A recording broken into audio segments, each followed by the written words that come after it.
Good evening, everyone. It's March 10, 2013. I'm Rene Ritchie, and get your propeller hats ready. We are about to deep dive into every bit and every atom of Apple's mobile devices. This is the iMore Show. Joining me tonight is the senior smartphone expert from AnandTech, Brian Klug. How are you, Brian? I'm awesome. Thanks for having me on, Rene. Oh, thanks for being here. You are one of the people I find the most fascinating to talk to in mobile because you apply a little something called science. Well, we try to. Most of the time, at least. Yeah. Well, you don't take anyone at their word. You measure things, you test things, you actually try to see what's going on inside all the bits and atoms. Right. I mean, to me, it's just a computer. So ultimately, we want to evaluate it the same way that we would any other computer. And yeah, that's a fair characterization. So every we try to take a look at the component side, and what is inside, etc. And you do it to a ridiculous degree. I mean, your reviews are never out within 3 minutes of the phone arriving. You take a little bit of time, but then you provide a multi-page opus with charts and expository. I don't want to say the Bill Nye word because it's not made that friendly. It's not that accessible. You work for it.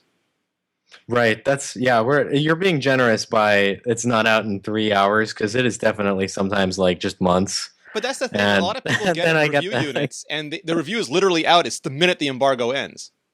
Yeah. Oh, and if there's an embargo, I'll try to. But it's surprising. Even then, it's impossible to nail it.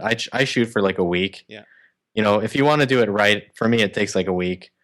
But yeah, I think like Nexus 4, that one took, I think, a month or so, and people were starting to get angry. Like I was getting emails that were like, "Are you going to review this? Is it ever going to happen?" Like actual anger. I get that about the iPod Touch review still. I haven't finished it. Oh, really? I mean, there's stuff that I haven't finished. Yeah, I don't know. I mean, like you can't nail everything, right? So you have to kind of pick your battles. Well, hey, your Nexus 4 review was out before MG Siegler, so you're still winning.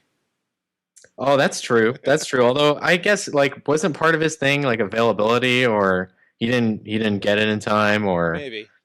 Yeah. I mean, that whole situation is another story, right? It took me forever to get one too. I think I got it for the 30 seconds it was available to buy on the Canadian Google Store. Oh, did you use the script? There was a script that would like refresh. Yeah, it was like a JavaScript thing that you could paste in that somebody had written, and it would keep polling really fast.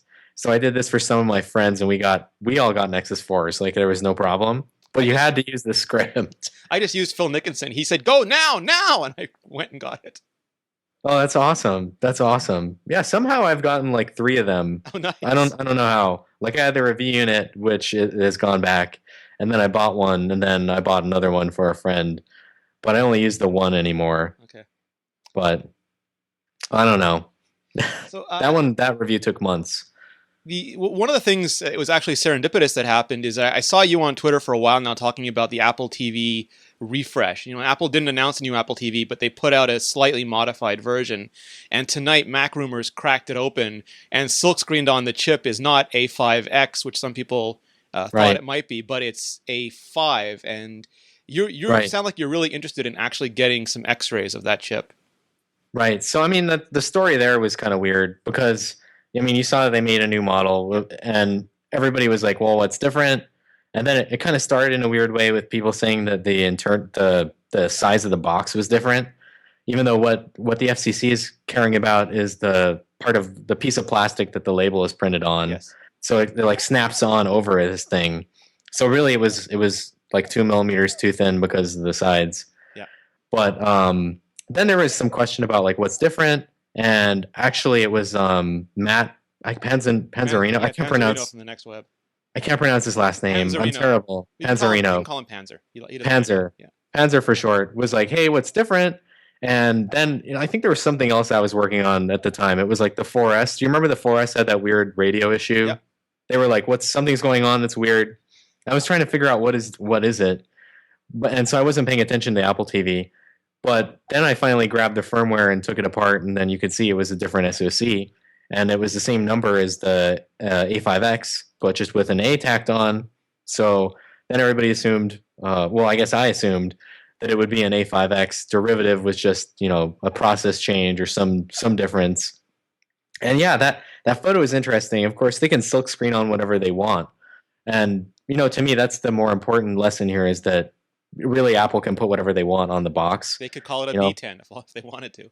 right. And until we see like a dye photo, a photo of the polysilicon, Yeah. or, like an X-ray of the thing or something, then there's really no way to tell. And to me, it still looks kind of like an A5X, because you see that there's an external DRAM, or at least what I think is an external DRAM. I was hunting for one. I went to the Apple store I and did went too. like a crazy person. Yeah, I'm sure. I mean, everybody has to do this, right? They probably put up with the same thing. I went there and I just went through every single box, and I couldn't find a new model. So, I mean, they got lucky, and, more power to them. But, I don't know. To me, like when I look at it, and I need to see a better picture, because the picture wasn't really easy to tell anything from, except for the A5 logo. Yep. And I mean, you can sort of tell, like where's the layout, what's different. And it looks small. Yeah, it definitely is a smaller package, but again, the package doesn't tell you anything about the size of the die. So you can still have the same size die in there, and maybe they shaved off 10% of the pins. Because you always kind of overshoot. You have more pins than you really need. So Can we back up for a second? So the original Apple TV was an Intel box running Tiger, and then they came out with the new Apple TV, the 720p one, and that had an right, A4 in it, right? right, exactly. But it was And I it still one of have the one of those. cores? Was one of the cores turned off? Was that the secret sauce in that A4? Well, A4 was single core, Okay. so that's all that one was. The A5 one was with like a single fused off, Okay. supposedly. I've never explored beyond that. I don't know if it's been jailbroken. If you can Yeah, go see, the original one was jailbroken, and they say it performs better right? than what Apple put out, but I don't believe the new one is jailbroken yet. Interesting. Yeah, the new one had the one fused off, and then they did a silent update of that one to the 32 nanometer A5. So that was kind of like a pipe cleaner for what came next. So, I mean, they have a lot of smart chip people, and basically what they were doing there is making sure that, as they ported a design that was already stable, that they knew existed, to this new process at Samsung. And, where are you going to put those parts, especially if they're not really yielding that well? And the Apple TV is a safe choice, and then it wound up in the iPad. Remember? And there was also Yep. that it was like iPad 2.4, and then Yep. everybody was like, "You're crazy! It's not in there." And Totally. there, yeah, there it is. Oh, and so I mean, we'll see. I don't. They can call it whatever they want. It has an external DRAM. A5X had an external memory interface too. But the So X was for a quad-core graphics processor, and do you really right, need that in a 1080p TV box at this point? no, I don't know. The question I had was that are they going to have some, and everybody else kind of speculated too, of course, but are they going to have some additional functionality that they'll expose? Are they going to add more features that only exist on this new one? Like, is it out yet in the channel? And then it kind of came to light that this was just, like a silent Yeah. refresh, and nothing was going to change. So yeah, do they need more power? Not necessarily, but clearly there's something going on. Clearly it made more sense to go this way. Mhm. Um, I don't know if you would notice any performance difference, Well, one of the to things be honest. traditionally with die shrink is that it was more power efficient, right? That's why, or it saved more space in the overall unit if you were worried about putting more battery in. But an Apple Right. TV is a box and it's plugged in. So the usual smartphone or tablet considerations go out the window, and it seems like exactly what you said, a small product run that they can test things on. Yeah, and that's kind of where it's at. So I mean, who knows I don't profess to know what's going on there. There was a lot of speculation that maybe this is TSMC 28. Yeah. Maybe it's Samsung 28. I don't really know what the foundry deal is. If you knew, you would, I don't know what you would say about it, because that's just not okay to talk about. But I mean, I honestly don't know. So it's anybody's guess, and then we'll see. We'll see what it ends up being when they X-ray the thing. Well, I guess the only Um, interesting parts of the story is if it's not Samsung founding it, then that's interesting because Apple's traditionally used Samsung, and Apple does not have the best right, relationship with Samsung, so that becomes the big political lawsuit story. And if it's shrunk right. down, then maybe Apple is shrinking things down for the next generation phone or the next generation iPad, so it maybe gives you a glimpse into the future of the mobile devices. Right. And then I think some people were speculating too, like, could this go in the next mini, or something like that. Mhm. So we'll see what happens. I don't profess to know. Just to me, it's very interesting that we see the Apple TV kind of be this like test bed because it is kind of a hobby, Yeah, and at the same time, it's not really something that needs the most performant silicon, so it could be leaky. give it to So they Mikey. He'll eat anything. right, and it's sort of this low volume product, in the grand scheme of things at Yeah. Apple. So that's the place to put it. If But I something goes wouldn't wrong, it's better that it goes wrong in the Apple TV than any of their other iOS products. exactly, and they have the other Apple TV, the other SoC that they can fall back Yeah. on. So to me, the more interesting thing is that they changed up Wi-Fi a little bit, and it's probably what the newest Broadcom, the same thing as what's in iPhone 5 for 4334. So that got a little bit better, and they did away with the like dual antenna thing. So that's kind of almost more interesting to me, just because that device I've always had Wi-Fi issues with. Like I need more gain. So we'll see if it's any better. I gave But up I when I wouldn't. I hardlined wouldn't. mine. Mine just ran Oh, on see, Ethernet. that's exactly what I want to do too. But I have like power line, so that's just as flaky sometimes. Like if you turn on a fluorescent bulb, then it stops working. So I don't know. To me, the thing that I disagree with is that I don't know if I would call it not an A5X just because they silk screened A5 on there. Oh, sure. Like it's just too early to say that. That's my takeaway. Well, I think it's important to remember that though, like a name like A5X is a marketing name. It has nothing. It has no relation to the actual silicon inside that chip, other than Apple decides that's what they're going to announce on the keynote. They're going to call it. Sure. I mean, they've kind of established that this is what they're going to do. Like they're going to have, they had A4, A5, A5X, A6, A6X. Maybe we'll have A7 and A7X. So I guess that makes sense. But again, yeah, like exactly like you're saying, it's their prerogative to call it whatever they want to call it. And I guess that's what I'm kind of thinking when I see that they want this to be silent. So are we going to silk screen on A5X, and change the website and all this other stuff? Even when we didn't announce anything was different. And really the only way you can tell is that it has a different FCC ID, Yeah. different model number, and you have to take apart the firmware and see that there's clearly a different, SoC that's booting in there. You know, I don't know. And to me, I see that external DRAM and it's like case closed. I just disagree. I'm not going to make a big fuss about it. But it's like if you look at the picture that they had, I'm trying to find the object to the left. To me, looks like a DRAM. It's not a pop. Yeah.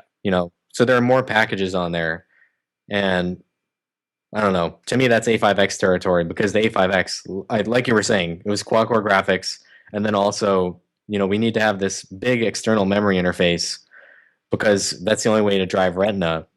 4x32. So Well, that I don't brings know. us to another one of the big rumors going around, and I guess it's not rumors; it's inevitability. One day there'll be a Retina iPad Mini. And a lot of people were angry Right. there wasn't a Retina iPad Mini at launch, but my understanding is that Apple is still bound by technology and by economics, and they can't Right. make devices that don't exist in our reality yet. And in order to take the iPad Mini, something that thin and that light, and bring it to Retina, they'll have to have better LED to light it. They'll have to be able to get good yield out of running the. They already do that with the iPhone, but maybe they'll want to Right. have a thinner panel, and they're going to have to find a battery that'll fit in that casing and run a Retina display, which right now is in a very chunky iPad 4. Um, Right. there was some speculation that they might be testing a quad core chip in here just to try and see how it would perform in anticipation of an iPad Mini going to Retina. Oh, you mean internally? Yeah. Interesting. I don't. I'll be honest. I don't follow the tablet side of Apple's business as much. Like I had the previous iPads, but for whatever reason, like they never really fit into my workflow. So I never really used them that much. But I agree. Clearly, they need to have a Retina one. Clearly, it wasn't ready. At present for this launch. Um, I think it's anybody's guess what they do to get in the next one. A different SoC probably. A5, will it be A5X? It needs to be something low cost because they've kind of chosen that market segment.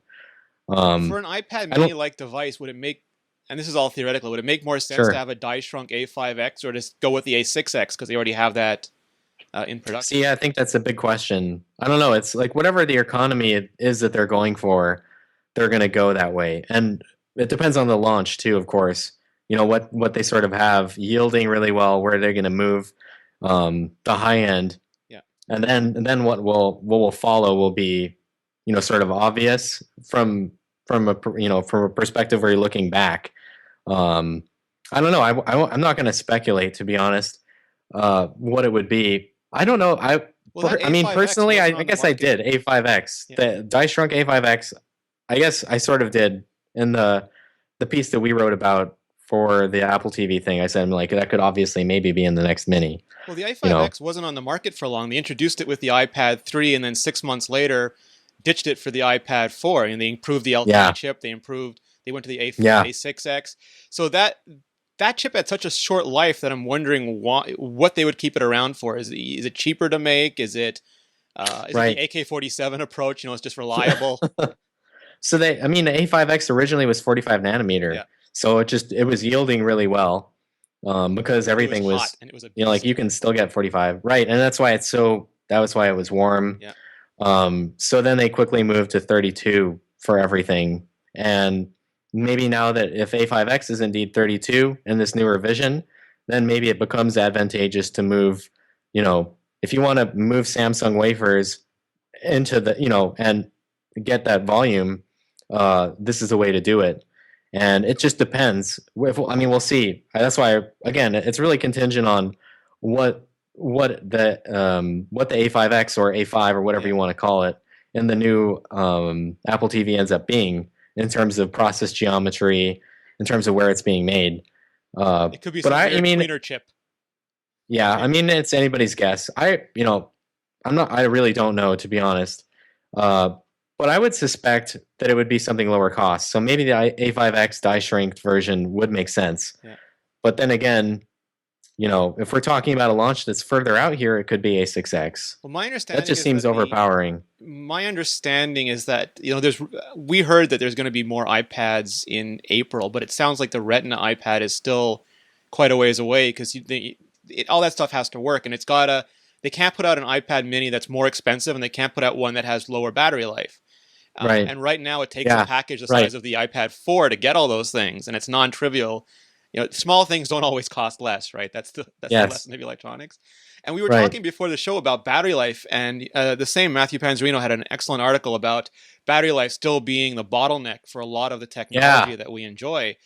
I Um, mean, that's the bottleneck with the Mini, basically, and the bottleneck with why the bigger iPad, whatever, with no yeah. monkey ear on it, um, why that thing is so big. Like it's big. Like All of our for me, it's technology, big. though, I mean, none of our phones last 2 weeks. Right. Everything has to be charged almost constantly now, or you have to turn off all the features that make it worth owning anyway. Every 24 hours. I mean, it's basically like every 24 hours. If you're not charging it, then it's gonna die. And you were talking It about seems these guys. So these are the new Mofis, the Helium and the Air. right. No, I'm looking at your stream now. I haven't seen the Air. Oh, the Air is definitely bigger, I guess. Well, no, because Wow. the Helium is the dark one. That's the crazy thing. Oh, okay. Wow. Other way around then. Yeah, it does Interesting. feel heavier, but it's I don't know. Weird. And this will give Yeah. you double. So one of the things that I was talking about and I was wondering about is the iPhone 5 is so much thinner. Well, in technical terms, it's so much thinner than the iPhone 4, and it still gets roughly the same battery life. But if they just made Yeah. it as thick as the iPhone 4, which no one was really complaining about it being too thick, Yes. they could have increased the battery life. My Yeah. understanding is a miracle of optics that they got the same camera in a much thinner Yes, it phone. is. But they could have maybe had a better camera. So, how do you feel about the decision to go for I thinner over pers- better? I personally I believe it's like, so I mean, you're exactly right. They chose an optimization target that was thinner, for whatever reason in the product development cycle, whenever this was taking place, they just chose that was the most important thing. So like to me, the 5 kind of kept everything the same, Yeah. like from camera and battery perspective, and then they just got thinner and you got LTE and a faster SoC. Yes. Okay. So I mean, yeah, exactly like you're saying, they could have chosen to make the device the same thickness and then, larger 2D area, and then it would have maybe an even better camera with a bigger battery. So basically, battery stayed the same. So from my perspective, what that communicates is that Apple believes that the current battery life is sufficient, and that's what you just need to deal with. So if you want more battery life, then the official answer is go to one of these Yeah. from their perspective. And like, is that ideal? Probably not, but that's just the way things are. And you're exactly right. The camera, like they basically kept the package. Well, it's really difficult to shrink the thickness Z height of a camera just because of physics. Like Yeah. the rays need to converge in a certain distance. And the bigger thing that's impressive to me is that they did that without sacrificing the focal length. Because you see these other OEMs do it, and like Samsung, for example, have a very wide focal length, like Yes. so shorter focal length, very wide field of view. And what you see there is just a result of their optimizing for this really thin package. Basically, it's the same problem.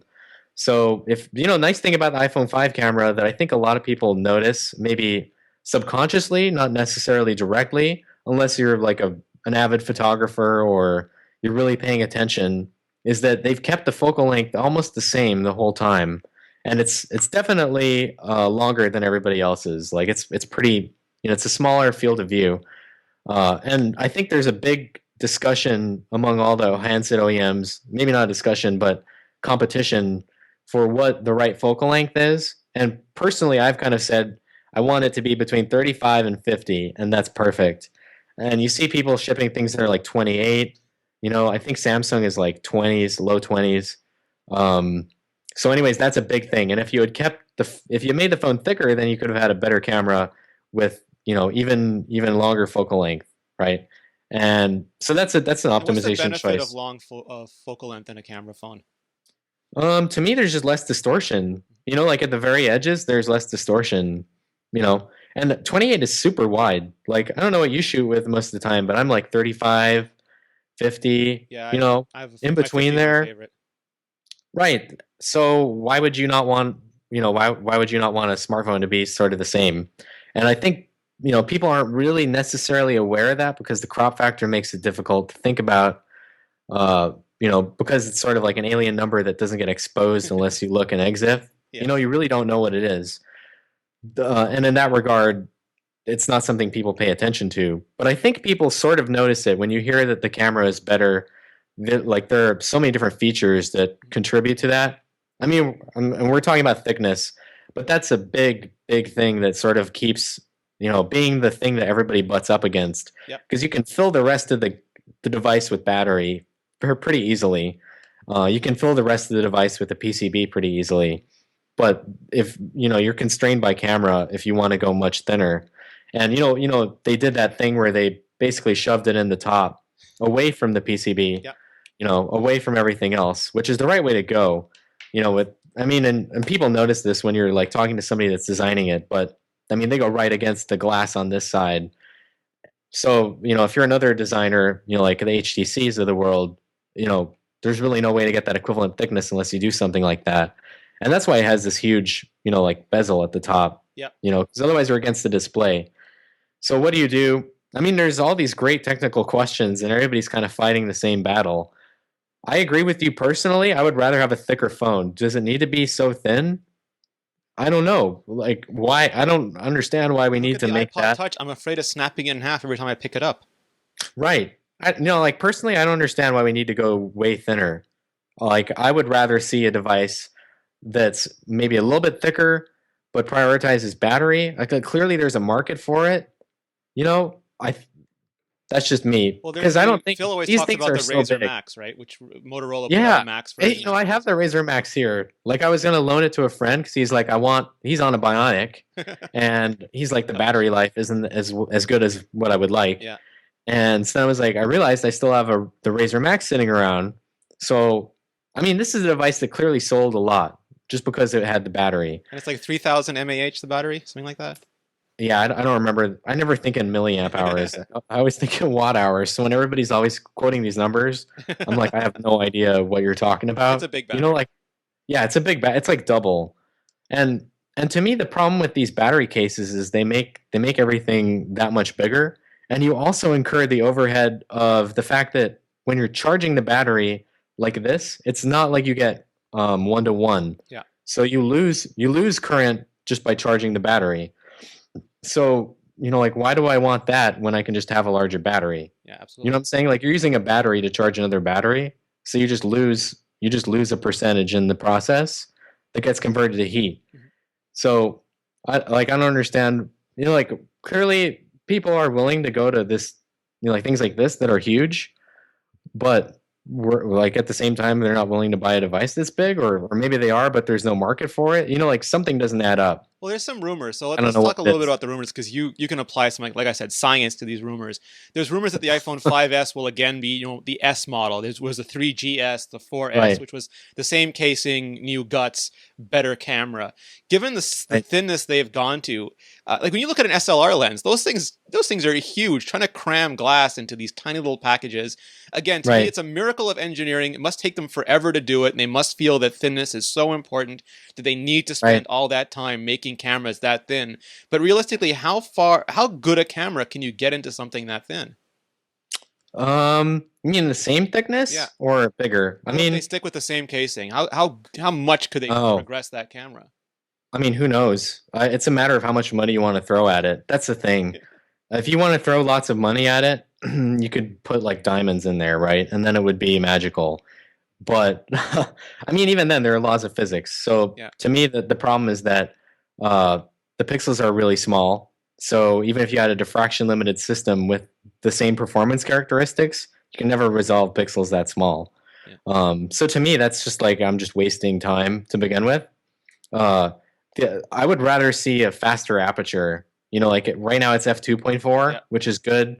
There are rumors that they were going to go to f2.2. I kind of like that rumor because I think that's the right direction. Or f2.0. I think the rumor was that Galaxy S4 would be f2.2, Yes. uh, and that the iPhone 5S would be f2.0. I think that would be great. Um, I don't want them to go to 13 megapixels. If Can Apple that be resists over? that, Can the megapixel wars? Because yeah, they stopped that in cameras, but they're continuing it in smartphones. It's so frustrating. I think it's going to stop right here. Like, there's nowhere to go after this. When you go to 1.1 micron pixels, there's Yeah. really nowhere to go. We're talking about like 1.5 waves. So you can't really go to one wave because then like nothing's going to happen. Didn't Like, I don't know HTC what's go going the to other happen. way? They went to 2 microns and Exactly. oversampled down to 4 megapixels. They caught a lot That's of why I'm crap for so that, but I excited liked about it.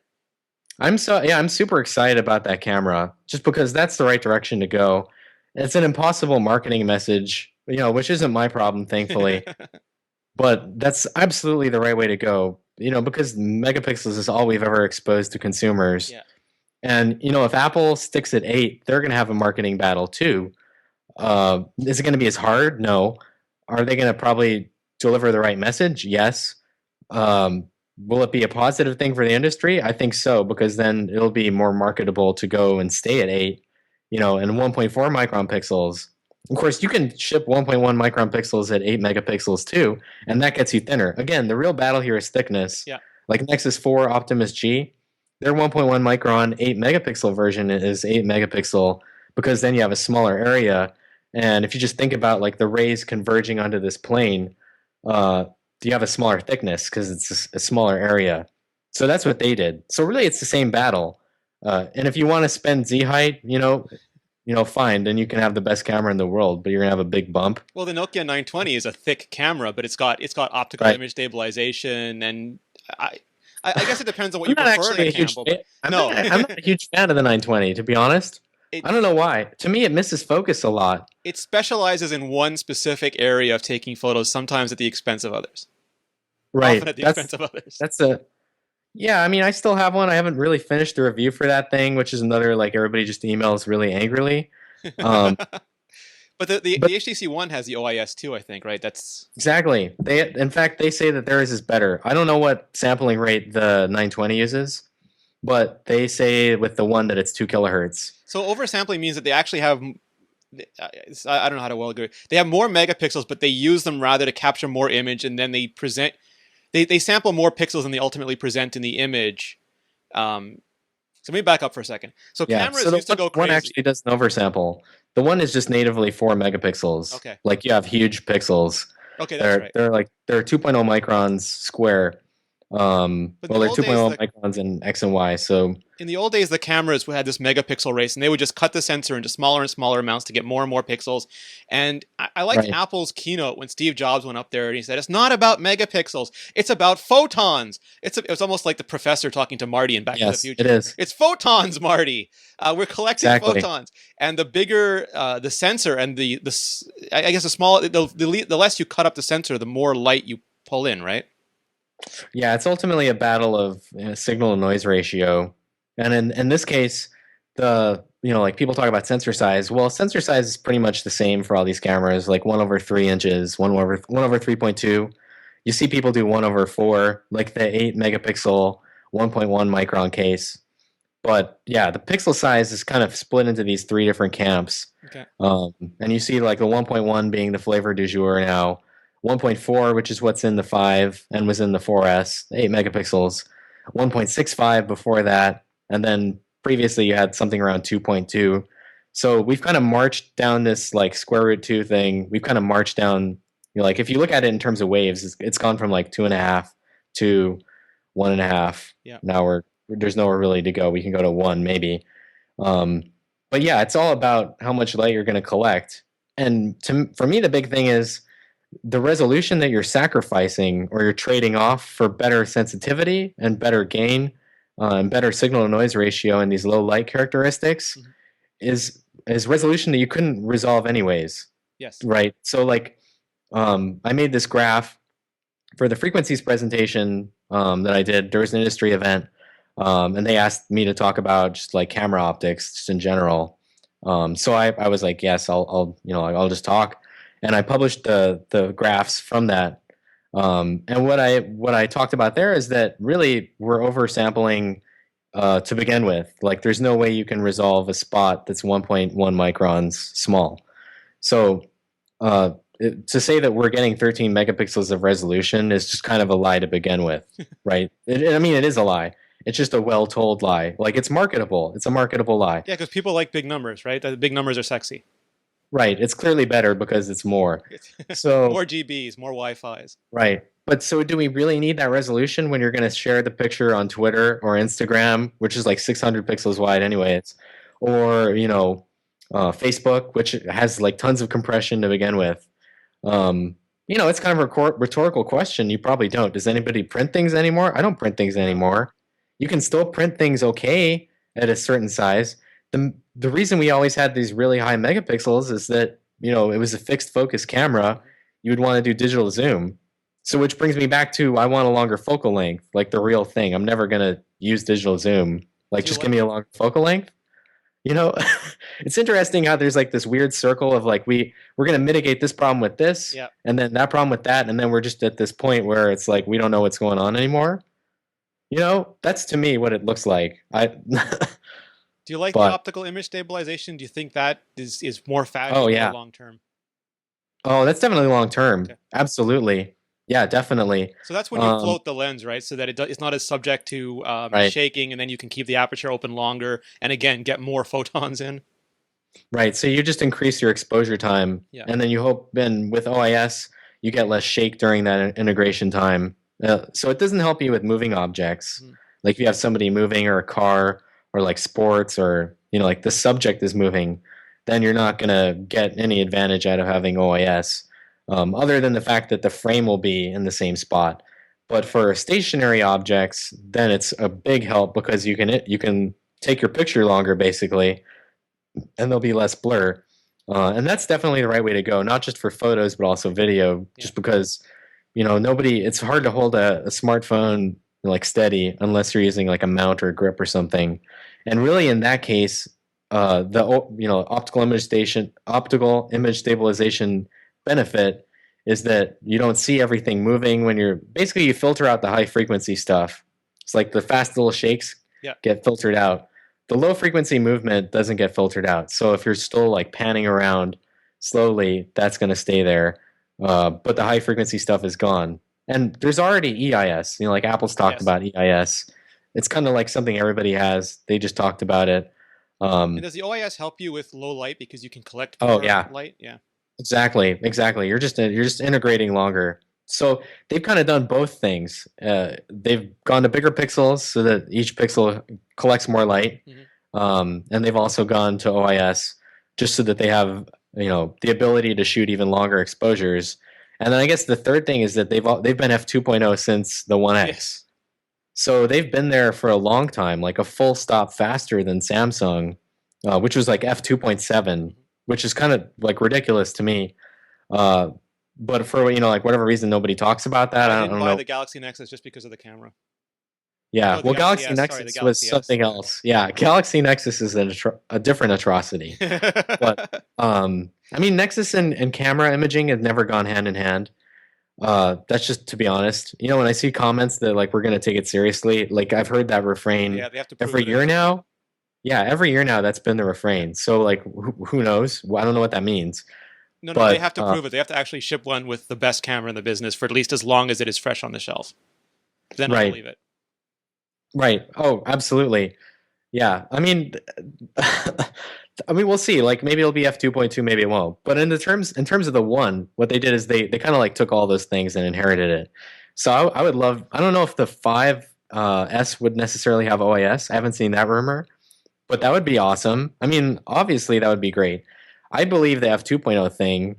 You know, we'll see. Basically, when I look at the current 5 design and what they did with camera there, it looks like the direction that they were given was keep everything the same from the Yeah, 4S and get it thinner. that was exactly And what they were given. yeah, and that's what you got. Yeah. Like basically when I look at that camera, it's like the same but thinner. And Which then again they is a do that miracle two of by two. engineering, but it doesn't help a consumer. There's no Right, consumer benefit except a thinner phone. So if you really wanted a thinner phone, good job. But if you wanted better optics, right, right, exactly. So I mean, yeah, you're gonna have to spend the thickness. You're just gonna spend your thickness budget. And it's really a question of who's going to win. Is it the industrial designer that's going to win? And we're talking about Apple, so Johnny Ive has a you bit know, of a that can hammer. tell Yeah. you. Yeah. Yeah, is it going to be an industrial designer that's going to win? Is it going to be the optical design team that's going to win? Is it going to be the engineering team that wants a bigger battery? In their defense, Um, Apple at least, I mean, every keynote has at least since the iPhone 3GS, I think every keynote has had a major segment devoted to Phil Schiller talking about improvements to the camera, both right. hardware and software. Oh, I mean, they do a great job, right? Like I'm not trash No, no, talking no. the 5 I just or think S I think camera. Apple's some companies I worry about how much they really care about cameras, but Apple makes it sound like it's an area of focus for them. No pun intended. Right. Oh no, it definitely has been made a focus. You know, I think that really started with the 4, when they started shipping their own module. So I mean, that's clearly a focus. Is it necessarily the same type of focus that you know maybe Nokia gives? Yeah. You know, or now HTC a little bit. You know, that's anybody's game. Anybody's game. Like I'll let you draw your own conclusions. But it's Proof is clearly in the something picture, that they right? want. Yeah, I mean, and I'm to be honest, I thought the 4 camera was great. Yeah. I thought the 4S camera was excellent, and I still use the 5, you know, Yeah. like 50% of the time, right? And their camera is great too. Yeah. And they added binning, you know, they do a 2x2 bin, which everybody talked about, you know, sort of, and that's sort of a different thing. Like you can't emulate bigger pixels per se, Hmm. but you can drive the SNR down and then push higher ISO. So if you look at what they do, they drive ISO to like 3200, Hmm. and then they bin an average over that area, and then they upsample. So they make it they really end up getting this image just smaller, with less noise, and then they blow it back up to 8 megapixels. So it's kind of an interesting thing that they do. Well, that's the whole software aspect, right? Like you can have some cameras that sound okay on paper fall down when you get to the software layer.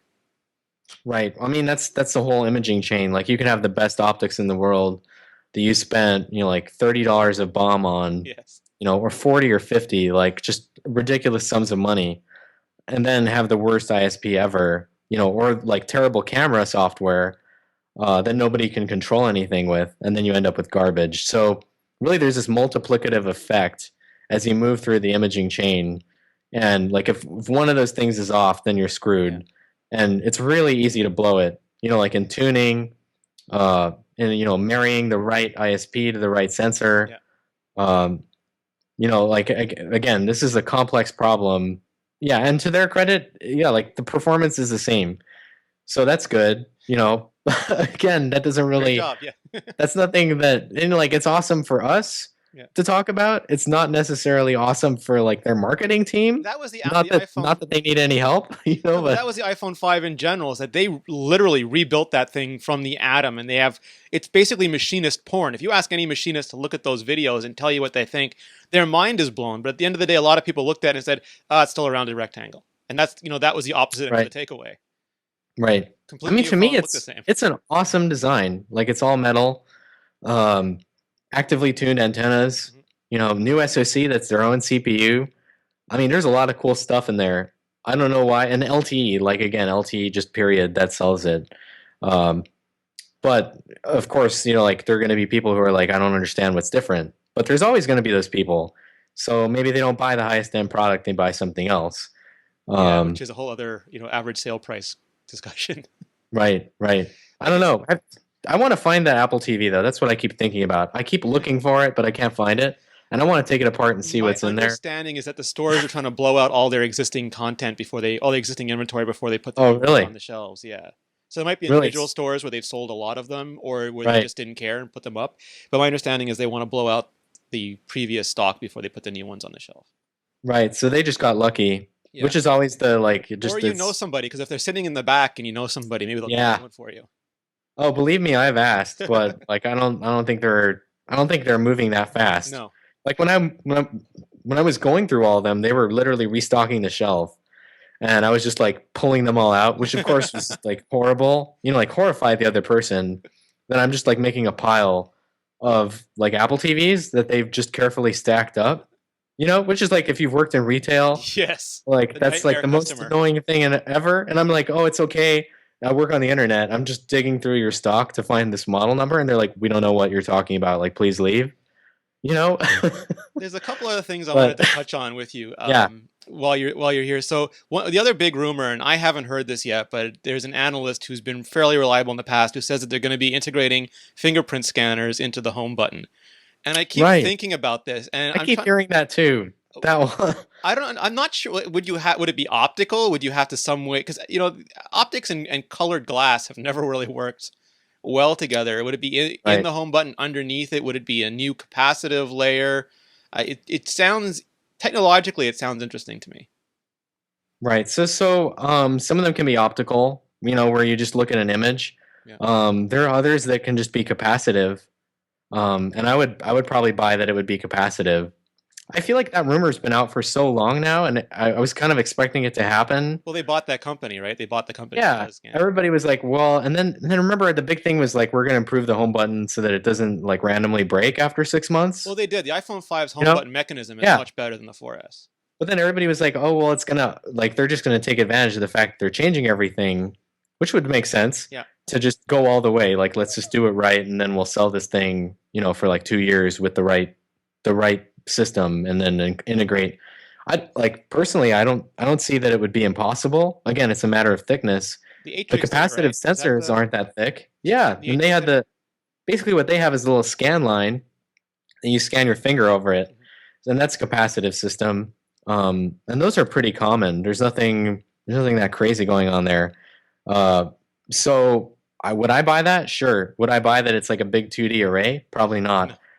Is it something that you really necessarily need? Like I don't really know. Like, do you want to do this on your home button? I don't know. I would rather it be on the back. Personally, it seems kind of gimmicky. I don't know about you, but like the Atrix, that was kind of cool. It was kind of gimmicky to me at the same time. You know, I don't know. It's anybody's guess. I don't know anything about it. Like until we start seeing parts leak or Yes. whatever, then which always happens. Even the best that they try, uh, not to make it not happen, it'll still happen just because there are so many Yeah. iPhones that they need to make. Uh, I don't know. I think it's anybody's guess. Like I keep saying that, which isn't personally. I think it would be cool. I don't know how you feel about it. Like I'm not going to say no to it if it's in there. Is it necessarily something I need? Probably not. Well, I mean, there's got But to be something that I mean, if it is an iPhone 5 from the outside looking, it's the same problem they had with the 3GS and the 4S. Is how do you make people buy the new phone that looks the same as a phone that's now $100 cheaper? Like, right, what do you do that makes it compelling or gives it a value prop? And the 4S was Siri, the 3GS was speed, and I think it had voice control, and they have the better cameras. But that's the kind of feature that you can see in an Apple commercial. Like Santa could be oh verifying his right, fingerprint on the Christmas some commercial. it's a marketable feature like immediately. Yeah. I mean, and you need to have that. Like clearly, yeah, like you're saying, that was what Siri was. What was it with the five? Was it The 5 was a LTE, different the design. panorama thing? Well, Yeah, the panorama thing was kind of cool. yeah, but like when you have a new design, that kind of people look at it and they see it's a different phone. And I think the Sure, value prop is different, and it had the LTE, and it had that's true. yeah, so it had a couple things Well, I think going what for it. part of that analyst was saying is that then the five would kind of go away in its current form, it'd become like a plastic design or polymer, whatever we want Yeah. to call it. And then sort of the 5 metal unibody design would go to the 5S entirely. Like they would port, so it wouldn't be like the 5 still exists as a product, even though it probably would, I guess, until they sell out. Well, that was the discussion I had with Arnold Kim 2 weeks ago. We were talking about Yeah, that, and at a certain point, the iPhones get so good that people will buy the lower cost ones over the higher cost ones. The average selling price comes down, right, and the stock gets hammered.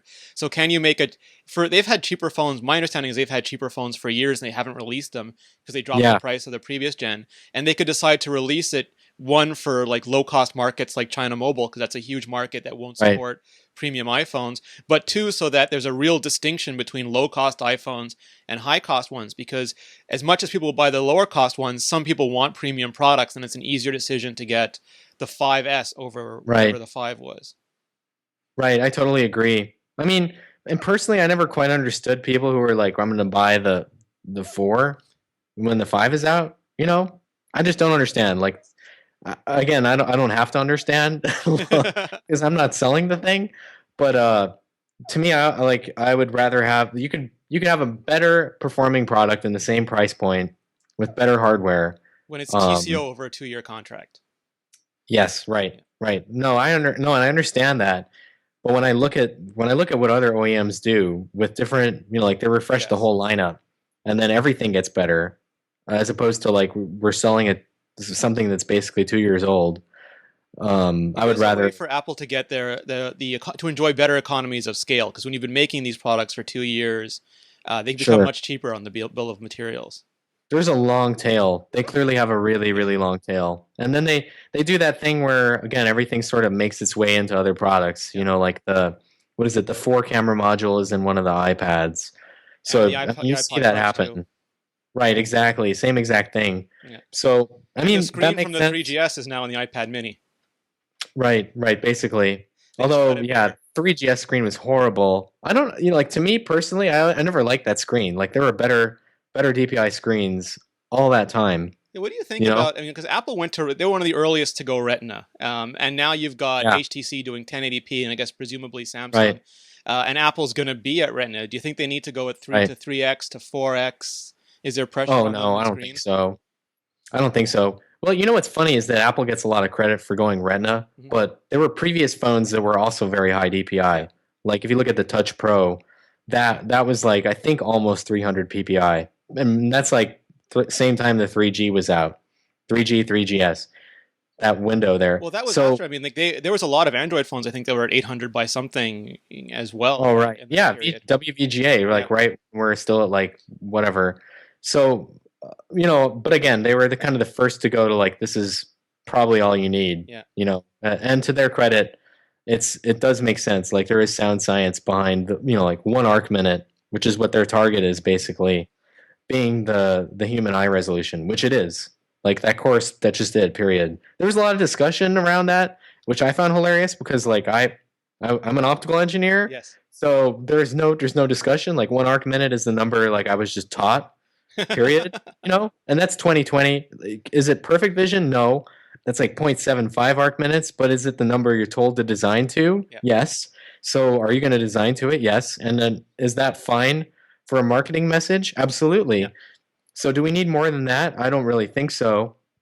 I mean, there are some times that I can still see pixels on, the Retina display, at that resolution. Is it a big deal? No. It's generally like little fine vernier things, or like if you get right at the edge of some feature, Hmm. the 1 arc minute resolution is assuming a 50% square wave, so like on off. So that's not necessarily every single case for the human eye resolution to talk about. Like you're very good at detecting are things lining up. You know, there's all these different things that you could talk for hours about what is the real resolution of the eye. If we're talking about an on-off pattern, it's 1 arc minute. If we're talking about something else, it's higher. So does it make sense to go a little bit higher if you're one of these other OEMs? Maybe. Well, that's Does it the make DNA sense for was Apple to do 440, it? right? Yeah, that's 5 inches 1080p, and now Yeah. the one is even higher. I think it's like 468 Yeah. or something. 4.7 at 1080p. I mean, that's really high. Yeah. That's really, really, really high res. That's more And it looks 1080p as a great. standard than you need to go that high for for the arc minute, right? Right. So yeah, and you're out resolving the eye. Yeah, But I mean, if you're going to do it, fine. I think the bigger thing there is that then you can re-encode the screen resolution and ship it off to a TV, yeah. which has always been my sort of argument for we should go to 1080p and just stay there. Like it should have just always been 720 or 1080 because then if you're gonna do the transcode and ship it over to a TV, then you're already there. You don't have to have a different render target. Do you like the So 16:9? Because some of the phones, the new yeah, BlackBerry, some of them are wider than that. There's what is it? Instead of 720, they're 768 or whatever the 1080 yeah, equivalent it's like is. 15.9. Yeah, Yeah, I like 16.9. I noticed the 15.9 difference. Like when you go to the Nexus 4, that's yes. another It's a like wide 15. phone. It's like a It's Cadillac. a wide phone, yeah. And when you use those wide phones, then you realize like, wow, I'm really constrained by the size of my hand in that direction. Yeah, Like I'm not so much constrained by the size of my fingers or the thumb necessarily. Like I've never really bought that like the thumb sweeps out an arc thing, yeah, because like humans don't just grip stuff at the bottom, you know, like they shift their grip, yep, absolutely. up. So like I don't understand this weird argument that we're gonna make, but But you can anyways, that's hold a them. whole other I can hold it You can differently, hold it. right? Yeah, so your So fingers go way past the. hold different. Yeah, I hold mean, different. There you go. there's a buzz line. They should use So when that. we We'll go, license them that. yeah, yeah, it's free. You can steal it. Okay. So oh, what was I gonna say? So The I aspect can't remember ratio. what we were talking about. Yeah, 69 is awesome. Like I think 69 should have been what we were at all the time. Because when you go back to the 4 and 4S and 3GS, doesn't that feel really weird? Well, when you use an iPad and it's 3 by 4, it's a very different experience. It's Yeah, like it's more, but I don't mind that so much I because think to that's me, it 3 too. well It's for like it's XGA or originally was XGA, see, right? I thought that, but then I made this shift in thinking because the screen is bigger. It's like IMAX. It's like when Batman was done with IMAX and the 16:9 basically opens up. It just feels Yeah. like you have that 16:9 open up on top of you. So it's not cut sideways, if that makes sense, but it's opened up on top and bottom. Okay. You know what? The thing with the iPad for me is that I think it should be 16:9 because like when I go on a plane and I see people like just all watching videos on it, which is like the number one use case for an Yeah. iPad on a plane. It's just hilarious to see so much letterboxing. And again, those are pixels that you paid for, that they paid for, that you're paying You for in the paid for power those budget, pixels. right? And they're just displaying black. Yeah. So the aspect ratio thing, I always say to people when they ask, is that 16:9:1, period, end of story. Like just close up shop, go home, it's over. I'm serious. That's what it is. Like it's over. So Everything is 16:9. if Apple Yeah. goes to a 5-inch phone, let's say I've heard they're working on it, but let's say that moves into an actual phone, can they just blow up the existing resolution and have lower density? Like it would, if you take the current iPhone 5 screen and you make it 5 inches, coincidentally it becomes iPad 4 density. It's 264 or whatever. Or would they need to then resolution Oh, this is the math increase thing. again? Yeah. Yeah. Yeah. I kind of like that idea. I think for so there's something that I always kind of bring up when we're talking about display size, and lately it's all about size in the market, and all the discussions are dominated by size, which is just a hilarious innuendo that I get to use over and over again. But the thing for me is that a lot of us are talking, like I'm in my 20s. A lot of other technology writers are also like younger, probably below 40s, and as a result, we have good eyesight, right? Phil and Like I are still teenagers. right. Well, you probably have good eyesight too. Like you notice the Yeah. pixels. Well, I Okay. have a design background, so I'm noticing for Sure. taught reasons more than just natural reasons. Right. Right. So we notice these Yeah. things. I think the when I see lots of people with iPads, and if you go into an Apple store, it's not me. It's not my generation. It's people that are older, and just out of a fact of aging, your eyesight starts to deteriorate. Yes. So who's buying the bigger displayed devices like the Note 2, G Pro, which just came out, like huge 5.5, 5-inch Yep. devices? It's people who have resolution that's starting to wane. It's an Like you're not accessibility one arc feature for minute, them. right? And for them, they're not really necessarily thinking what's the PPI of the display. They're like it's bigger, therefore I can see it better. So I that's can what's read it. selling. Right. That's what I believe it is. And I don't see as much of that discussion as I see like us doing lots of speculating about will it fit for developers. Developers are going to develop to that platform Oh, either way. no one gives Like a if they shit about want, developers. That really, the like, companies that manufacture it don't care right, about developers at all. right, and Android has kind of proven that people are willing to scale their UI I and have people are two willing thoughts to. though. Like one thought is that if you walked into a Best Buy and every television set, no matter what the size was the same price because someone was subsidizing them, you would buy the absolute biggest television you could fit through the door because we're human, right? We Sure. go in there Yeah. and if the 100-inch TV costs the same as a Jumbotron. 30-inch TV, we're buying the 100-inch. And because of subsidies, like the 920 is cheaper than the iPhone and it's a much bigger screen. So if you're Right. not brand sensitive and you go in, you're going to think you associate size with value. So I think Right. that's part of the customer base. I think the accessibility thing is absolutely part of the customer base as well. And I think that eventually Right. you're not going to be able to serve the entire addressable market with one screen size. You're going to have to I the same totally way, agree. yeah, the same way the iPad Mini came in. I think you're going to have to go to the iPhone Maxi. I think there's definitely a market for these bigger devices. And again, it's not necessarily people like me that I really want a bigger display. It's people who are thinking to themselves, "Wow, I can read my email way better." Or I Or play you movies and watch. video games. That's all I really want to do, and bigger is Right. better. And that's where it is. So, I mean, is it inevitable? I think so if they want to really continue to drive that market. And if you talk to naive consumers, which I just love doing, like I don't tell them anything about me. I just like, hey, We call them what do you civilians, think? Brian. Yeah, but like they're naive, they're not influenced Yeah. or whatever. Yeah, just normal people. Then, like it's surprising how many times I hear, is Apple falling behind because they don't have a display that's this size? And to me, that's shocking because I'm like, no, I actually like the fact that it's this size. Yeah. Like to me, this is the right size. Okay.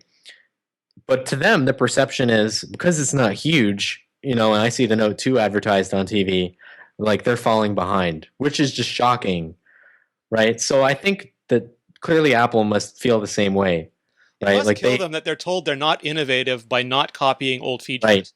If you were innovative, you'd be right, copying right, these old features. right. Like it's very easy to differentiate your product by going huge, Yeah. because that's the number. Like it's all about size, right? Like it's what is it going to be? Like the name is often just size, like Nexus 4 or 5, Yeah. all the same thing.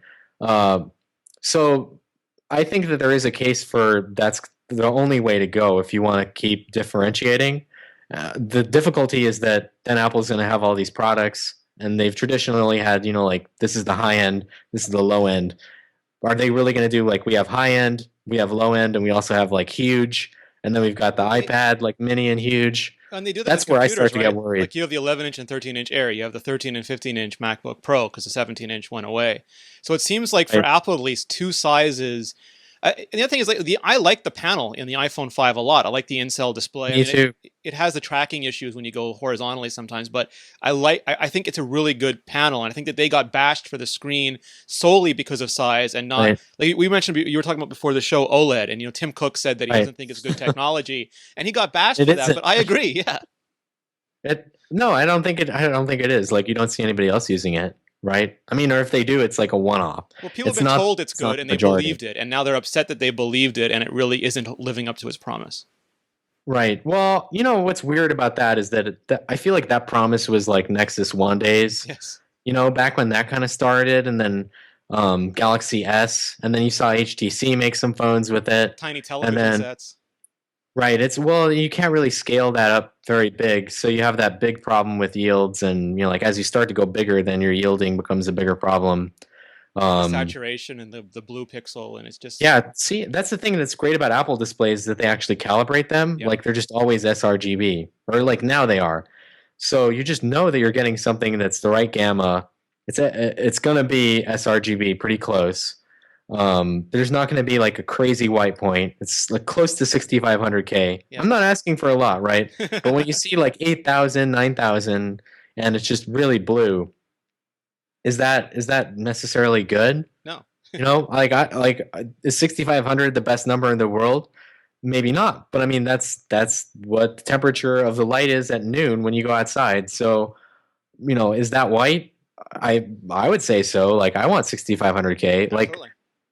so to me, again, Apple is the really only credible player in the we're going to ship a display that's very, very well calibrated. It's I calibrated and think, it's consistently calibrated, which are two huge things yeah, for the industry.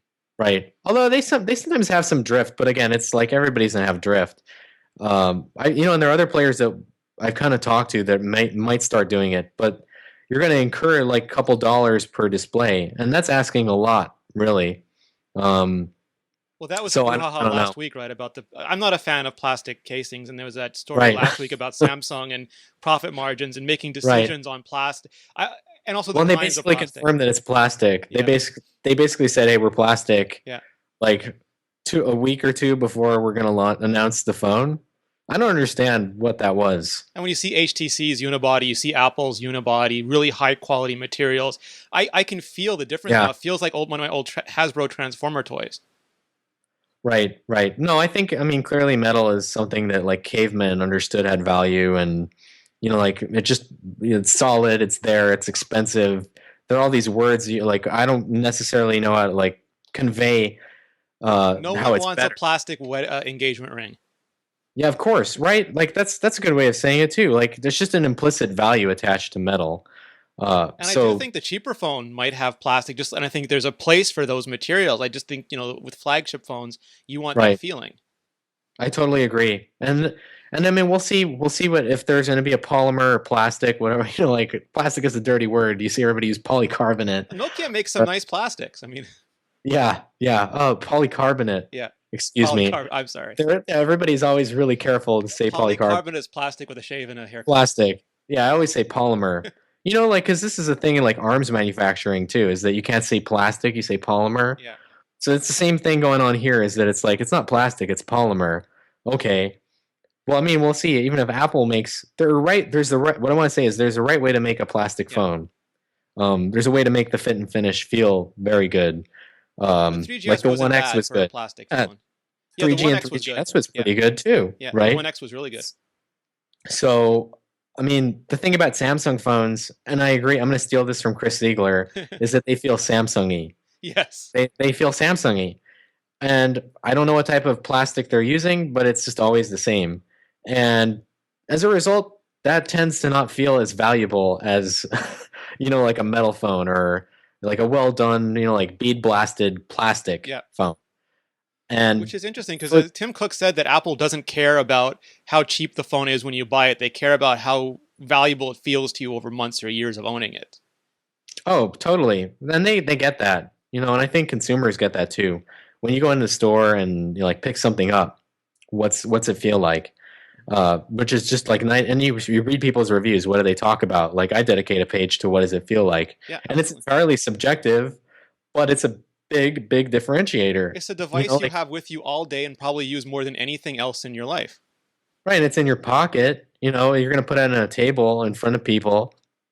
So yeah, metal to me it's always going to be metal, glass, and then plastic in that order. Yeah. And that's just who wins in terms of like build quality and feel. um, but yeah, I would go for thicker. Just back to the battery thing, I don't understand why we want thinner.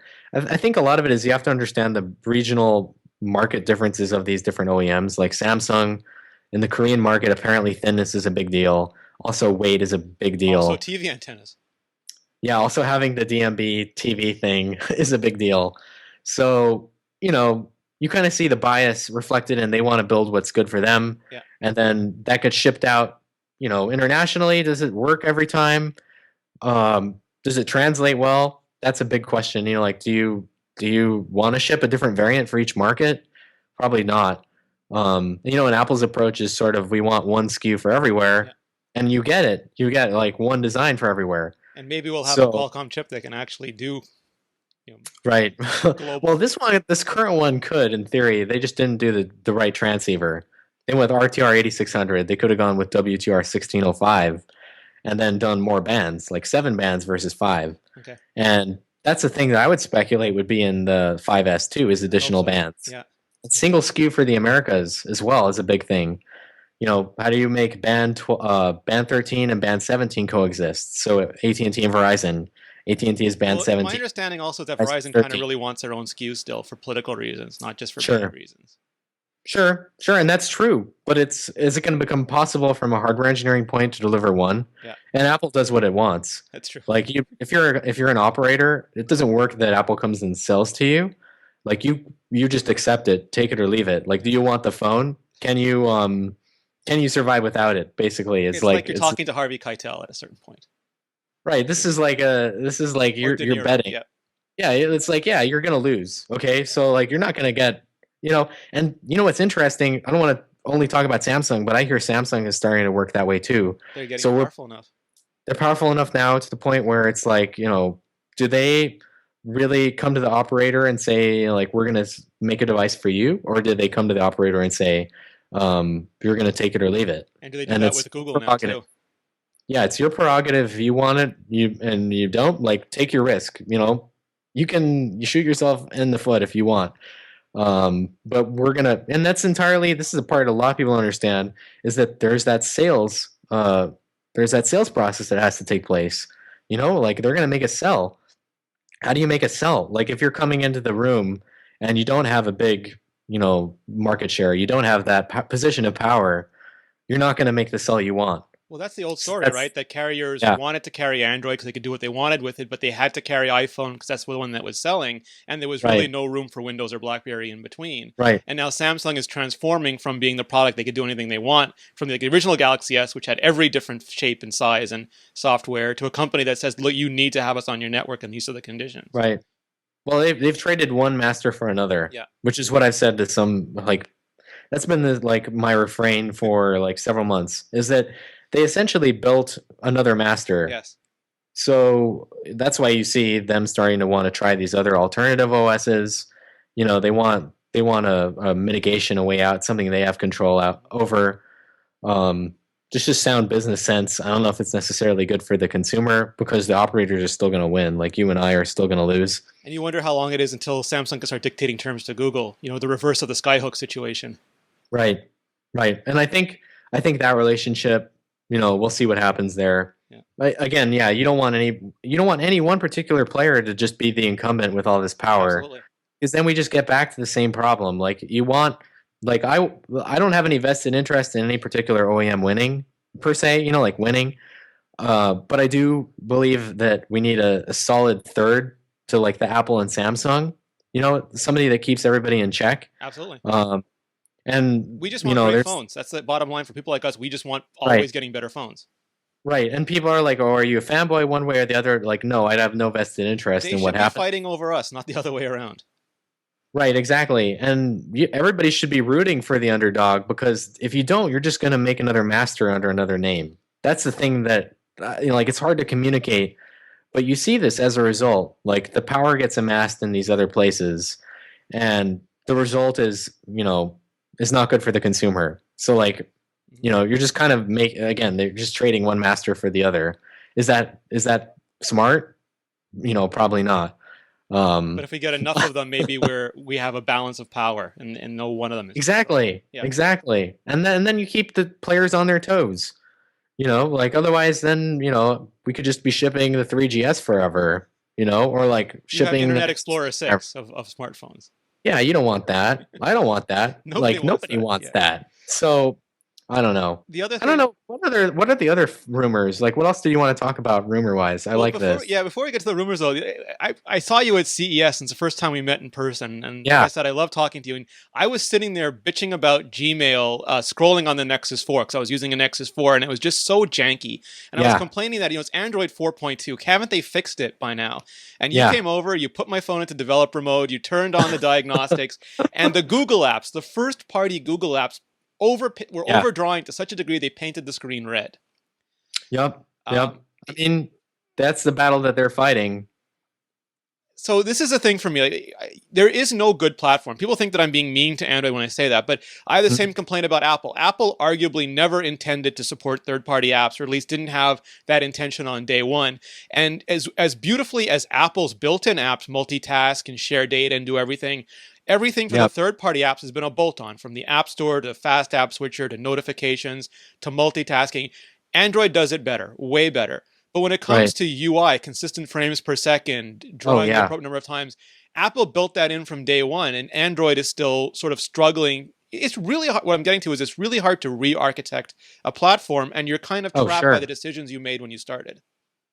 That's absolutely true. I mean, again, the platform. So it was worse before. Let's be clear. Yeah. They used to draw everything on the CPU and then composite on GPU. And so there was always this talk of like we are GPU accelerated. Well, what does that really mean? Like, are you doing the draw call on the GPU or are you doing it on the CPU? Like they were doing it on the CPU. So that got fixed in Android 3.0, and then it carried forwards with 4.0 for phones. And that's where everybody started really noticing things getting better. Just because then you could tick a box, like force it on. I mean, you can go and force it on. Not necessarily all the applications will draw properly. Like Speed Test, which I use a lot, still draws the graphs wrong. Because they just haven't updated it. But so it got a lot better. And the problem right now, like you were saying, and I've been trying to really educate, is that a lot of the applications that you see on Android that aren't performant are just overdrawing. Yeah. Like a ton. Like the Play Store is a sea of red, which is hilarious. Yes. And of course, iOS has kind of always been better about this, and they've always had very conservative. Like Apple and Google are different. Right. Google seems to try and do everything and then fix it afterwards. Where right. Apple, you Oh, couldn't yeah. change your They're wallpaper like a because startup. yeah, like you couldn't. Apple didn't let you have wallpapers until they could seamlessly handle compositing that wallpaper on the fly. Until they were robust enough to do shadows and masks and all of that stuff in real time. Then they enabled wallpapers. Where Google's kind of, you can have active wallpapers now. We'll kind of figure out the redraws later. The memory bandwidth issue. Yes. Yeah. So I mean, that's absolutely the case. Like you've nailed it. And is it, is that the right way to go? Google's way of doing things is again like just see what sticks. We'll fix it later. I like Get it out there. We'll fix it later. Yeah, I like the iOS version, the iOS way of doing things too. And for me, yeah, like when you go to Tweetbot and scroll that's like butter. I just keep coming back to that. There's really still nothing on Android that's that smooth. Like it's close, but it's not there. Is it good enough? Their ass off to get that. That's not standard UI. That's just Paul Haddad and Mark being really smart. Right. Then that application is just phenomenal. Like when anybody asks, like, what's the killer app? For me, for iOS, it's Tweetbot, which is crazy, but maybe I'm just addicted to Twitter or something. I don't know. We were talking about this offline, but Andy Anako did that article series, switching to Android, and he was basically saying that not the lack of feature, but the lack of the way that there's certain things that bother him so much about iOS now that Android does better that he wanted to switch. And I'm curious on your opinion, but for me, things like overdrawing the screen and not scrolling properly and not doing one-to-one finger tracking are like nails on a chalkboard. I love the features, but I just can't use that OS until that sticks. So I'm happy you're doing less better on iOS, and some people are exactly the opposite. Right. I go back and forth too, and I'm kind of agnostic in terms of platforms. Although, like I've always used an iPhone, like as my secondary device, or like primary, and then I'll have a secondary, if, like there's room in my pocket for 2 or 3. So like whichever one. You've got a bat belt. Right. So I totally agree. For me, the thing is that just the way that iOS still kind of closes things in the background is a big problem for me with my IM application. SSH, I use imo.im. Right, everything gets killed in the background, so that's a problem. And it's better on Android just because like I can abuse it. Yes. Like you shouldn't be doing that because it's going to keep the phone active all the time.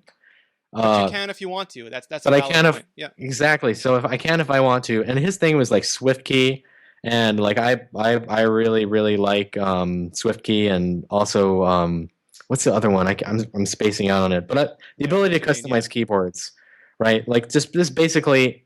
That ability has always been there. So if you don't like the keyboard, you can go change it. Swipe, they're saying in the chat. Swipe, yeah, exactly. Although I use swipe a lot less now.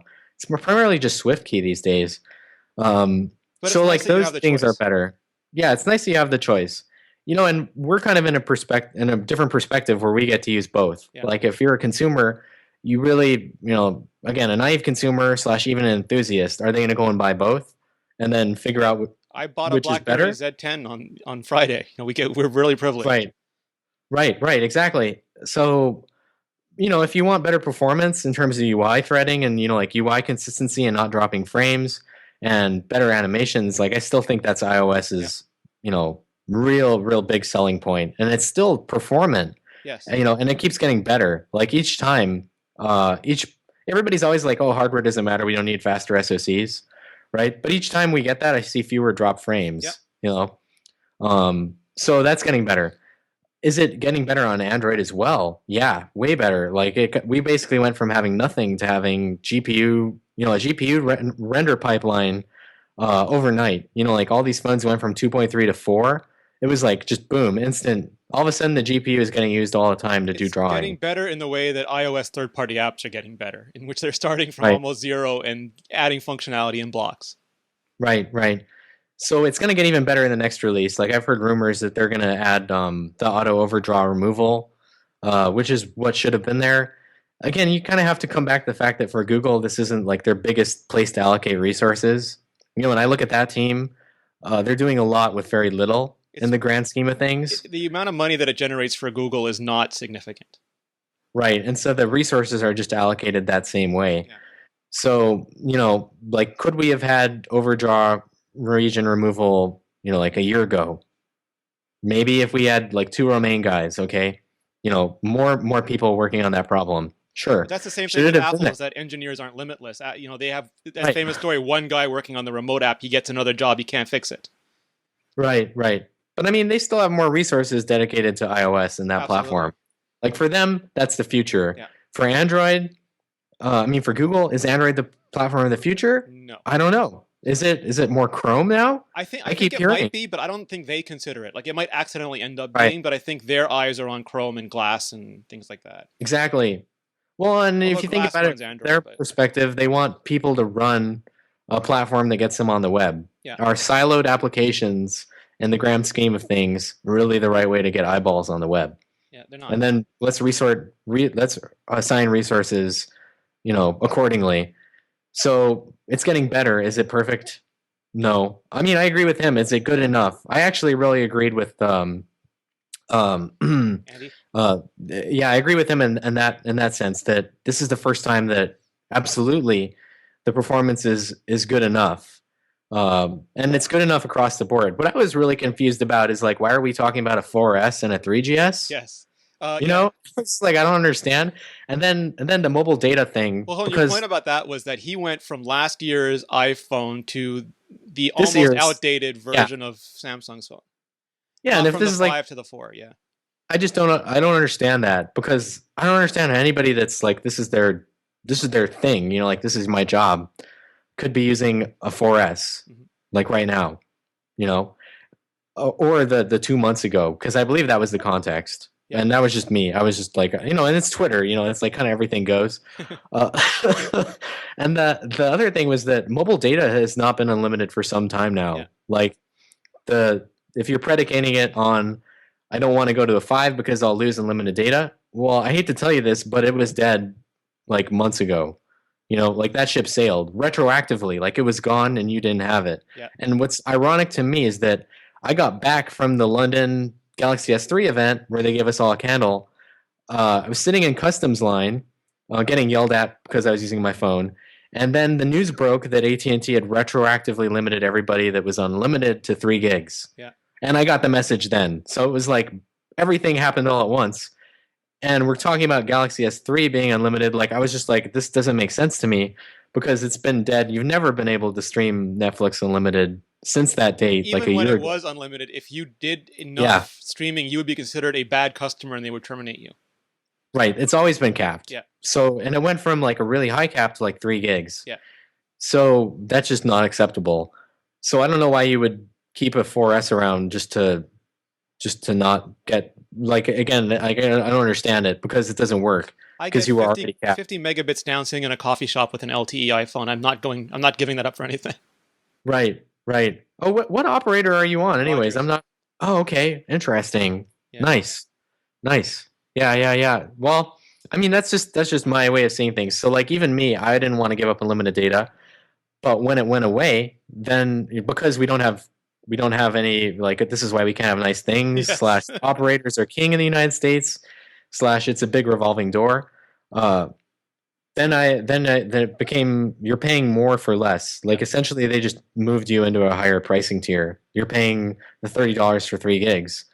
So I moved to the mobile shared, and like It's over. Like, just there's nothing else. Like, again, this is like the 16.9 thing. The ship sailed a long time ago. Like, it sailed a year ago. So, Just close up and go home. It's over. There's nothing you can do to get it back. no, I yeah, know that sounds defeatist, but it that's was a just the beautiful dream. that's the cold hard reality of things. Like, you can't fight that battle anymore. Yeah. You know, To, it's not worth it.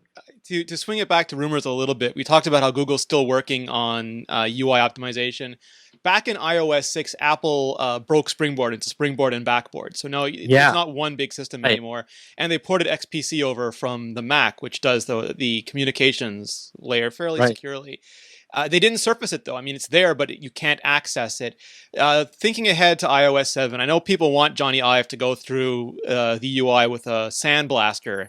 Um, and I'm kind of mixed on that because a lot of the things that people don't like, I find actually immediately identifies what app you're in. Because if every contact page is the same, I no longer have any idea when I turn my phone on what app I'm in. And maybe that's a first Like world what? problem. The Well, different textured backgrounds, yeah, the so skeuomorphism, or whatever. So arguably like Game Center and Find My Friends are heavily textured, heavily skinned. Right. But if everything was just, I made a joke post called Aluminium where I reskinned You can everything. tell by the Aluminium. background. Yeah. You can tell what app you're in by the background, is what you're saying. Yeah, so like in Find My Friends contacts versus Game Center contacts versus the phone contacts, Oh, I immediately know which app I'm in because you can see leather, you can see felt, or you right. can see standard UI kit. But You're like, it's felt now. I'm in this one. yeah, absolutely. I mean, that gives you that reduces cognitive overhead significantly. And yeah, Huh. it's overdone, but I think there is value to a non-monotonous UI. I would agree. That's my problem with Windows Phone, is that the UI is too monotonous, Yes. and that I can't visually parse menus. There's no iconography. It's all Yes. text driven. And you know what? I can parse an icon way faster than I can parse reading a whole line of text. Absolutely.